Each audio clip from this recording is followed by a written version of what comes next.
semana 5 ela vai falar das bibliotecas e o framework. Então as vantagens aí de uns frameworks aí que ela passa, né? Essa jQuery, o React, Bootstrap e o Angular do Google, né?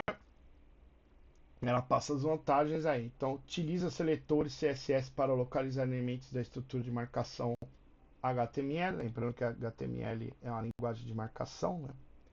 Vasta quantidade de plugins, ocupa pouco espaço em disco. O React já é facilidade de criar aplicações da web dinâmica, componentes reutilizáveis, como a gente estava falando aí atrás, melhoria na performance por conta do virtual. Bootstrap aí é uma estrutura consistente que suporta grande parte dos navegadores, estruturas e estilos responsivos, foco na experiência do usuário. De novo, que acabei de falar de desenvolvimento. Talvez agora faça sentido o motivo aí do desenvolvimento de software, mas a gente consegue até entender, né? Mas enfim. O Angular. Os componentes podem ser reutilizados em diferentes partes da aplicação. De novo, reutilização. Prototipagem mais rápida de aplicativos. Reduz carga de CPU no servidor. Porque o objetivo dos caras é rodar o software cada vez mais rápido, com menos dados possível, né? Para eu também melhorar a velocidade, sempre a velocidade do tráfego. As desvantagens dos caras aí, né? O query, jQuery, né? É o jQuery, né? Que ela fala. O código-fonte não é tão protegido. As aplicações precisam de um servidor para gerenciar sessões. Pode ocorrer conflitos nos scripts, dificultando a depuração. O React é um alto ritmo, né, de desenvolvimento. Abrange apenas as camadas de interface do usuário. Pouca documentação. Bootstrap HTML não é nativamente compatível, isso aqui é um problemão, né? Os estilos podem, para mim, deveria ser, né? É uma desvantagem. Os estilos podem gerar muitos resultados necessários e o JavaScript está vinculado ao jQuery. Então tem que usar o outro lá, no fim. O Angular tem dependência do JavaScript. As aplicações complexas apresentam atraso, ou seja, fica lento. Pouca documentação. Beleza. Aí ela fala sobre o desenvolvedor, né? O dev, né, que é o desenvolvedor. Ele pode ser o front-end, back-end, full stack, né, que a gente fala. Então, o back-end ele fica responsável pelas funcionalidades do site, pela interação do produto digital com o usuário, criação de conta, login, senha e outras ações executadas pelos clientes. Entre as linguagens necessárias para o desempenho é o PHP, o Ruby, o Python, Java, etc. Né? O front-end fica responsável pela criação de parte gráfica, né, do site e um produto digital, faz a conversão dos dados em uma interface agradável usando linguagens JavaScript, CSS e HTML. Então, o desenvolvedor back-end, na verdade, fica com a parte por trás dos bastidores mesmo, né? Cadastrar os caras, colocar lá, e o front-end vai dar a cara a tapa lá para colocar o programa, é o que o pessoal vai ver, né? O dev de aplicativo é quem está preparado para programar aplicativos Android e iOS, né? E eles costumam dominar a linguagem, o Objective-C, Swift e Java. E o full stack é um cara que faz tudo, né? Ele vai fazer o back-end, front-end e o aplicativo também, se quiser, né? É o famoso quebra-galho, Severino, né? O cara é Severino, vai fazer qualquer coisa. Não vai ser nem back-end nem front-end. Aí depende da aplicação, né? Se é uma grande empresa, dividir uma equipe, né? Mas se é um negócio pequeno ou médio, às vezes é um cara só que acaba arcando com tudo mesmo, né? Fazendo os três aí. E hoje, eu acho que não só ser o front-end, esse de aplicativo também é importante, porque não adianta nada, né? A menos que você gere um programa igual aí da Univesp aí, que é da faculdade, a gente consegue rodar no celular tranquilo, né? Mas mesmo assim, eu acho que tem que modificar um pouco o código lá, não, que no computador de um jeito, no celular é de outro, tem uns rolos aí. Então tem que sempre tomar cuidado com isso, né? E aí o cara muitas vezes tem que fazer um aplicativo pro celular também. Aí ela fala do Django, que é um framework, isso aqui, né?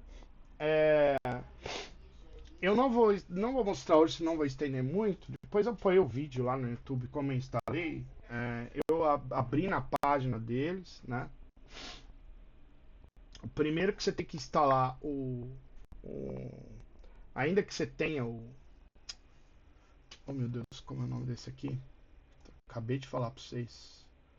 Do Visual Studio Code, ainda que tenha ele, tem que baixar o Python para DOS, instalar lá o Python original, Python mesmo, python.org lá, instalei. Depois baixei esse Django, instalei também dentro do Python lá, você instala, vinha via linha de código lá no CMD do Windows. CMD, para quem não sabe, é esse cara aqui, né?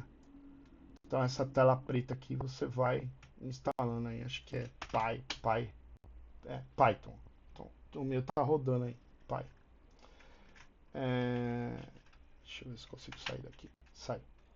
E além de ter que instalar, eu tenho que achar o diretório que está o Python, que o Django instala dentro dele, quando você instala,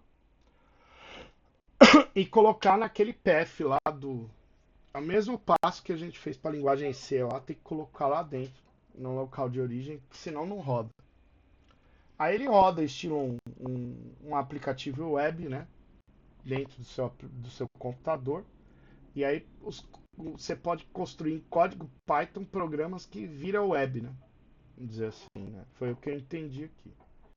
Então esse Django ele está em contínua evolução, tem uma estrutura de alto nível, escalável, um monte de biblioteca, depois tem que fuçar também, não cheguei a olhar.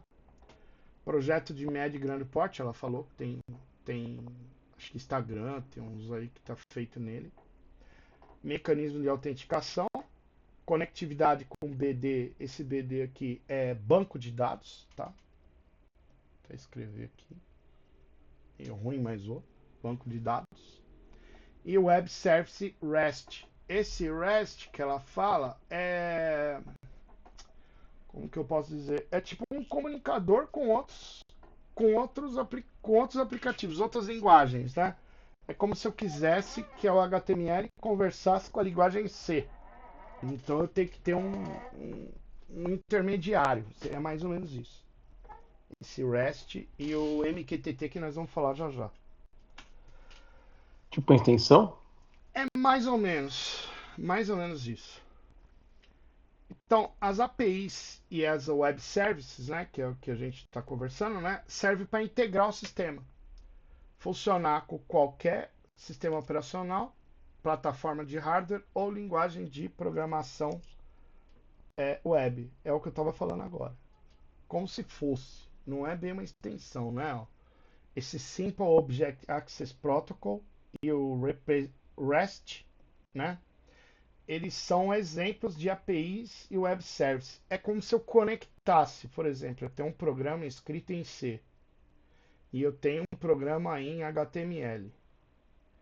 E aí eu preciso que os caras se conversem aqui, né? Eu vou ter que ter só um exemplo, né? O C já tem biblioteca para isso, mas dentro da biblioteca o C não sabe o que é HTML, né?